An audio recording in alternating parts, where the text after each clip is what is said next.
The mahogany dining room table that had hosted countless family dinners over the years now felt like a courtroom as my parents delivered their verdict.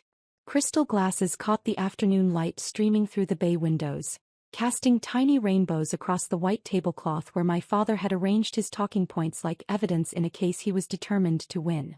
"Jordan, we've been discussing your situation," Dad said, his voice carrying the same authoritative tone he'd used throughout his career as a corporate executive.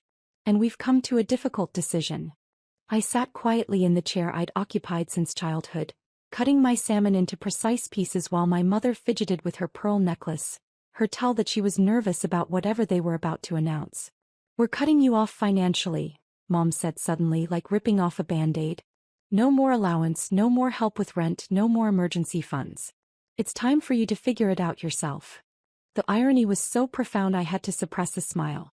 At 28, I hadn't needed their financial support for years. What they didn't know was that I'd been supporting them. "We know this seems harsh," Dad continued, "but we can't enable your lifestyle anymore. Working as a freelance graphic designer isn't a real career.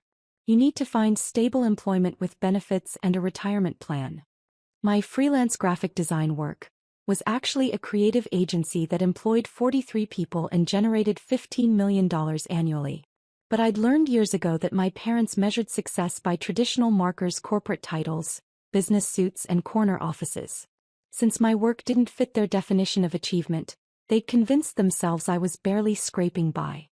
"I understand," I said simply, taking a sip of wine. Mom leaned forward, probably expecting more resistance. "Jordan, we're serious. No more safety net. You're almost 30 years old." "I heard you the first time, Mom. And you're okay with this?" Dad's eyebrows rose in surprise. "I'm okay with this." They exchanged glances, clearly having expected a more dramatic reaction to what they saw as their nuclear option for forcing me into conventional employment. "Well," Mom said, deflating slightly, "good. We're glad you're taking this maturely." What they didn't know, what they couldn't know, was that for the past 3 years, I'd been anonymously paying most of their living expenses through a web of shell companies and charitable foundations. Their mortgage, their car payments, their health insurance premiums, their country club membership, all of it flowing from my business accounts through carefully constructed financial structures that left no traceable connection to me. I'd discovered their financial troubles by accident when I'd offered to help with some investment advice. Dad's retirement portfolio had been decimated by a series of bad decisions, and Mom's medical bills from her cancer treatment 2 years ago had drained most of their remaining savings. Rather than let them struggle or swallow their pride to ask for help, I'd quietly stepped in to ensure they could maintain their lifestyle without ever knowing where the assistance was coming from. "There is one more thing," Dad said, reaching for a folder beside his plate. "We've prepared some resources to help you transition to financial independence." He slid the folder across the table. Inside were job listings, apartment rental guides for affordable neighborhoods, and a budget worksheet titled, "Living Within Your Means." "These are positions at reputable companies," Mom explained eagerly. "Marketing coordinator, junior account executive, that sort of thing. Entry-level positions that could lead to real career growth." I flipped through the job listings. The highest salary was $65,000 annually, less than what my company spent on coffee each month. "Thank you," I said, closing the folder. "This is very thoughtful." "Jordan," Dad said, leaning back in his chair, "I want you to understand that this decision wasn't made lightly. We love you, but love sometimes means tough choices." "I appreciate that, Dad. You have potential," Mom added. "But potential means nothing without direction and discipline. This is our way of giving you the push you need." The push I needed. If only they knew about the board meeting I'd attended that morning, where we discussed acquiring a competitor for $8 million. Or the contract I'd signed last week to design a complete rebrand for a Fortune 500 company. Or the fact that I employed more people than Dad had supervised during his entire corporate career. "When does this take effect?" I asked. "Immediately," Dad said firmly. "Starting tomorrow, you're on your own." "Understood." After lunch, I drove back to my downtown loft in the car they assumed I could barely afford, a modest sedan that happened to be paid for in cash. My real car, a BMW, stayed parked in my private garage. Like most aspects of my actual life, I kept it hidden from family gatherings. Back in my home office, I opened my laptop and pulled up the financial management dashboard that controlled my parents' living situation. For 3 years, I'd been their invisible benefactor, ensuring that Dad's investment income arrived like clockwork and that Mom's medical bills disappeared into the maze of insurance and charitable assistance I'd arranged. But they'd just cut me off. They'd decided I was a financial burden they could no longer afford to carry. Time to show them what being cut off actually looked like. I opened a secure messaging app and typed a message to my financial manager. Effective immediately, discontinue all payments to the Harrison Family Trust. Cancel the investment income distributions, the medical assistance fund contributions, and the mortgage payment subsidies. The response came back within minutes. Confirmed. All payments ceased as of today. Should I send final statements to the family? No statements necessary. They'll figure it out soon enough. Then I called my property management company. This is Jordan Walsh. I need to make some changes to the rental assistance program for Unit 1247 Oakwood Drive. Of course, Mr. Walsh. What modifications? Cancel it entirely. Effective immediately. Sir, are you sure? The tenants have been receiving that assistance for 3 years. The sudden termination might create financial hardship. The tenants have just informed me they no longer need financial assistance. They're ready to handle their obligations independently. Understood. I'll process the cancellation today. Unit 1247 Oakwood Drive was the condo my parents lived in. They thought they owned it outright, having paid off the mortgage 2 years ago with what they believed was a refinancing opportunity Dad had discovered. In reality, I'd purchased the property through a holding company and allowed them to live there rent-free while maintaining the illusion of homeownership. But if they wanted to cut me off, they could figure out market-rate rent for a luxury condo in the city's most expensive neighborhood. My phone rang 3 days later. Mom, her voice tight with panic. Jordan, we have a problem. What kind of problem? The bank says there's been some kind of mistake with Dad's investment income. The quarterly distribution didn't arrive. I pulled up my parents' financial profile on my screen. According to the fake investment statements I'd been generating, they should have received $12,000 that week. Money that came entirely from my business accounts but appeared to be returns from Dad's diversified portfolio. That's strange, I said. Did you call the investment company? Dad spent 2 hours on the phone with them. They claim there's no record of his account. No record. It's like his entire portfolio just disappeared. 20 years of investments, gone. Because it had never existed. The investment company was real, but Dad's account was fiction. I'd been creating quarterly statements and distribution checks to maintain the illusion that his financial planning had been successful rather than the disaster it actually was. Maybe there's been some kind of computer error, I suggested. That's what we thought, but Jordan. Her voice cracked. Without that income, we can't make our payments this month. What payments? Everything. The mortgage, the car loans, the insurance premiums. That investment income covers almost all of our monthly expenses. Because I designed it that way. Rather than have them slowly discover their financial ruin, I'd created a system where they could live comfortably while believing their money problems had been solved by smart investing. Can you help us? Mom asked quietly. Help you how? Could you loan us some money? Just until we figure out what happened to Dad's account. The same woman who'd cut me off 3 days earlier was now asking for financial assistance from her unemployed daughter. Mom, you just told me I need to learn financial independence. How can I help you when I'm barely supporting myself? This is different. This is an emergency. What makes your emergency different from my everyday struggle? Jordan, please. We're desperate. I looked at my computer screen where my business dashboard showed real-time revenue figures that updated by the minute. Yesterday's total had been $47,000. Today was already at $23,000 and it wasn't even noon. Mom, I'm sorry, but I can't help you. I'm living paycheck to paycheck here. But surely you have some savings. You told me 3 days ago that I needed to figure things out myself. I'm taking your advice. The silence on the other end was telling. Jordan, when we said that, we didn't know about Dad's investment problems. The investment problems you hid from me? We didn't want to worry you with our financial issues. But you were comfortable worrying me about my financial issues? Another silence. Jordan, what do you want us to do? Beg. I want you to figure it out yourselves. Isn't that what you told me to do? After she hung up, I sat in my office for a long time thinking about the phone call I knew would come next. It came 6 hours later. Dad this time, his voice stripped of its usual authority. Jordan, your mother told me about your conversation. Did she? Son, we might have been hasty in our decision about cutting off your allowance. Might have been. We're reconsidering the timeline. Maybe a gradual transition would be better. You mean you need my help? We need everyone's help right now. This investment situation has created some temporary cash flow issues. Temporary. As if 3 years of secret financial support could be undone by a computer glitch. Dad, what exactly are you asking me? Could you help us cover some expenses this month? We'll pay you back as soon as the investment company resolves this error. What expenses? The mortgage payment is due tomorrow. $3,800. I pulled up the property records for their condo.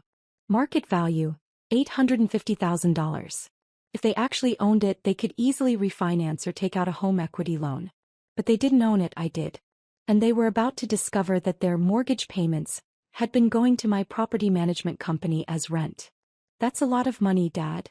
I know it's more than you usually handle, but maybe you could borrow it? Credit cards or...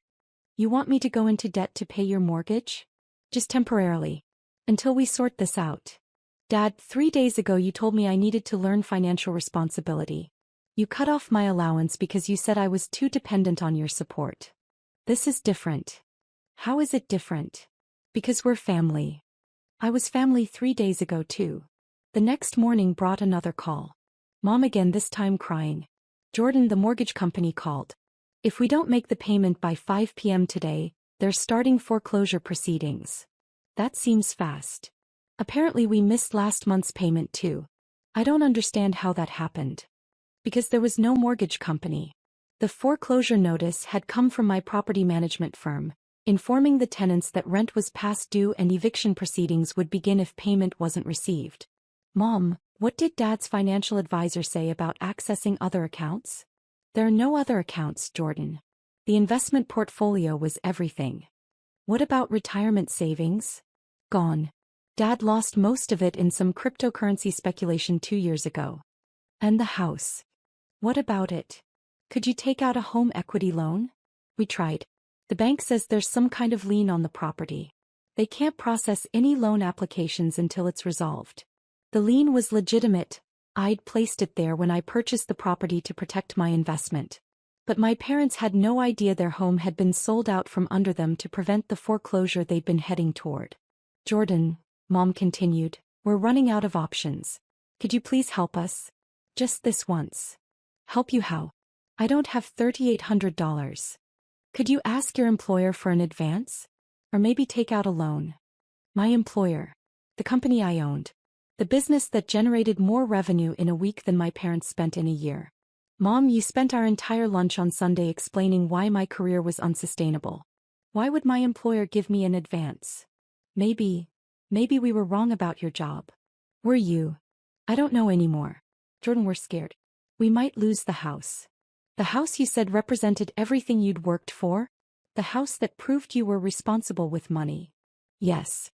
And now you want your financially irresponsible daughter to save it? Jordan, please. I looked at my computer screen where the property management portal showed my parents' rental account.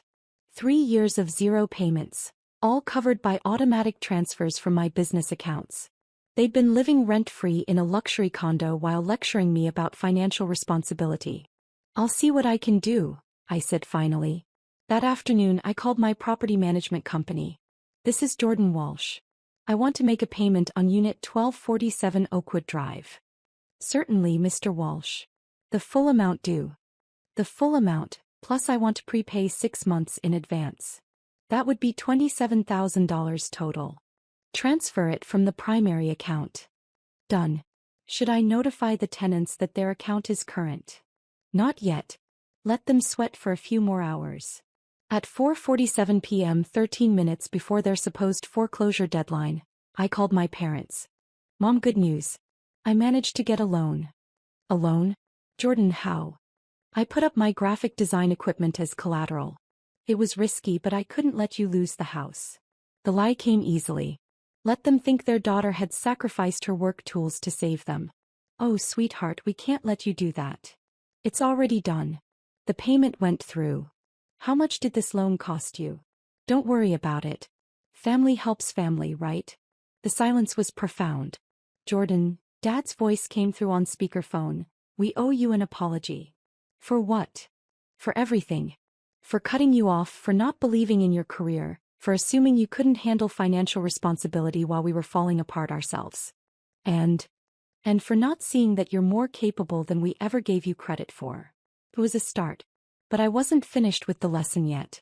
There is one condition for the loan, I said. What's that? I want to help you manage your finances going forward. Make sure this doesn't happen again. Jordan, you don't need financial management help? From someone who just saved your house. Another pause.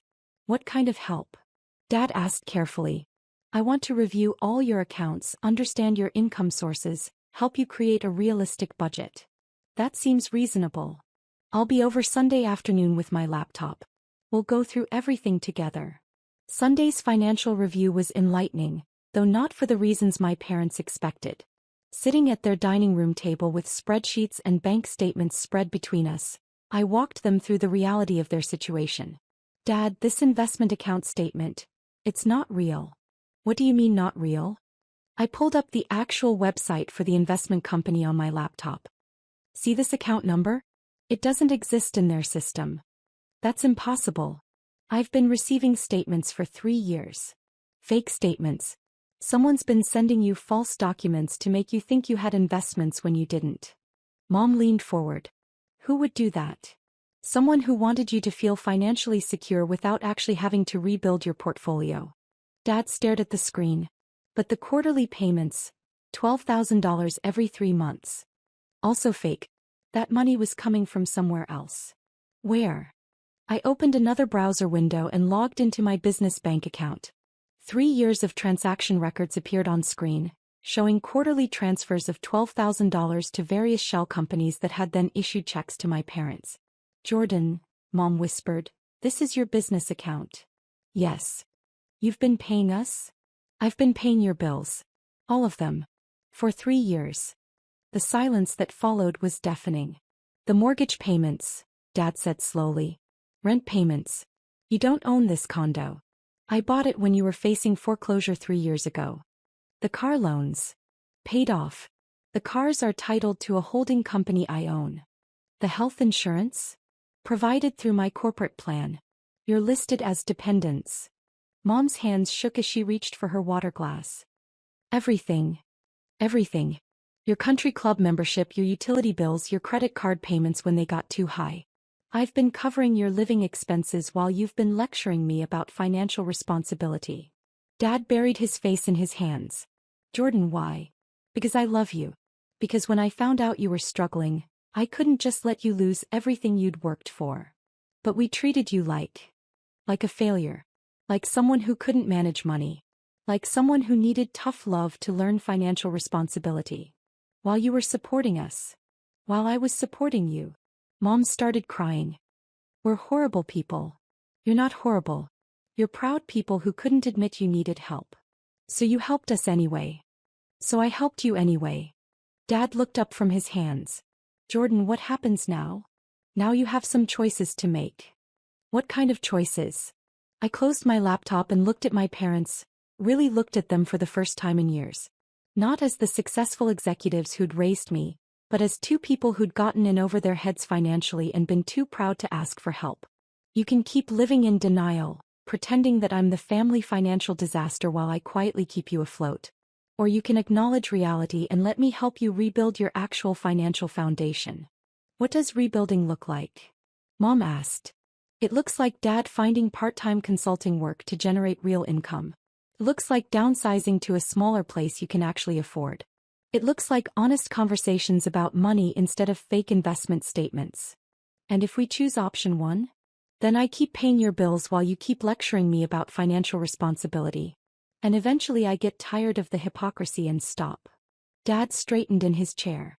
We choose option 2. Are you sure? It means admitting that your daughter is more financially successful than you are. It means asking me for advice instead of giving it. Jordan, Mom said, wiping her eyes, could you teach us? About business, about money management, about how you built what you've built.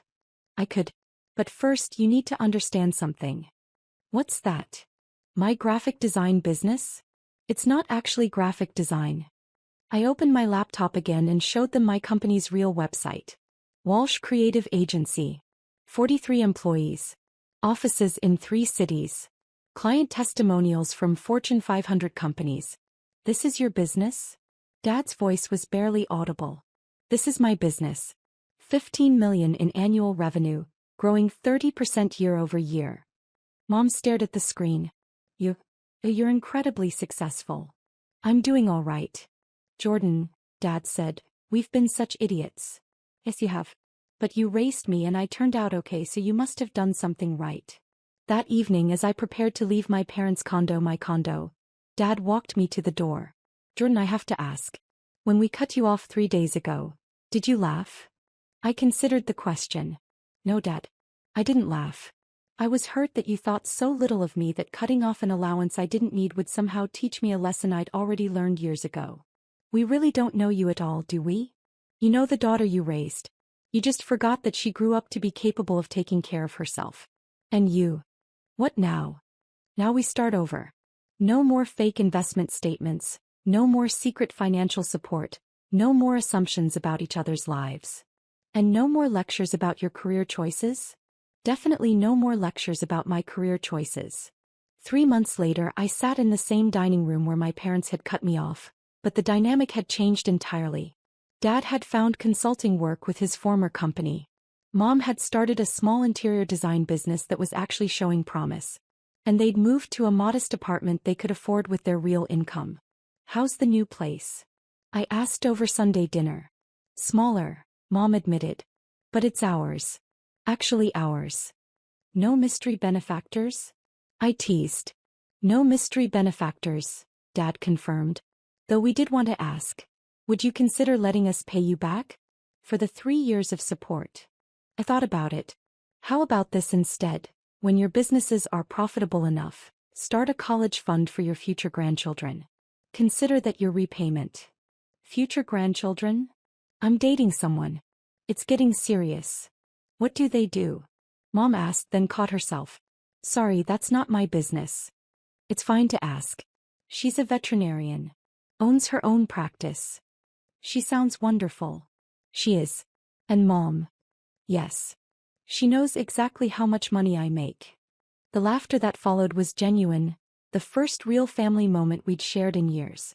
Sometimes the best lesson about financial independence isn't learning to support yourself. Sometimes it's learning that real wealth means being able to support the people you love, even when they don't realize they need it.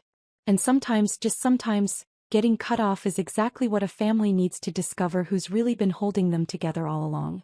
My phone buzzed with a notification from my business account. Another successful day, another step toward the expansion we'd been planning.